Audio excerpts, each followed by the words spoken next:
আজকে আমি রান্না করব লইট্টা শুটকি। কি অনেকে নাক ছিটকাচ্ছেন তাই না?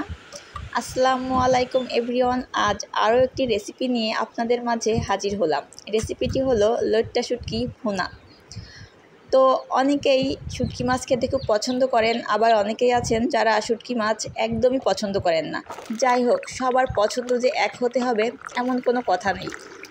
অনেকের মতো আমিও শুটকি রান্না পছন্দ করি না, তবে শুটকি রান্না পছন্দ না করলেও শুটকি ভর্তা খুব পছন্দ করি।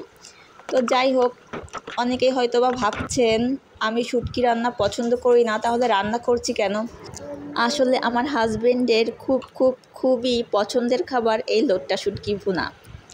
যেহেতু বাড়িওয়ালার পছন্দের খাবার, সেহেতু আমাকে রান্না তো করতেই হবে। আপনারা অনেকেই ভিডিও শুরুতে দেখেছেন যে আমি লইট্টা শুটকি বেশ কয়েকবার গরম পানি দিয়ে ভালোভাবে পরিষ্কার করে ধুয়ে নিয়েছি। এভাবে যদি লইট্টা শুটকি ধুয়ে নেওয়া হয় তাহলে এর যে শুটকি ফ্লেভারটা ওটা অনেকটাই চলে যায়।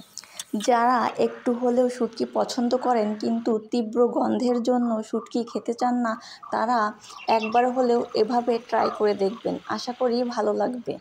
আমার রান্না প্রায় শেষ পর্যায়ে চলে এসেছে। তো আমার মতো কে কে আছেন যারা প্রতিনিয়ত অপছন্দের তরকারি প্রিয়জনের জন্য রান্না করেন, আমাকে কমেন্ট করে অবশ্যই জানাবেন।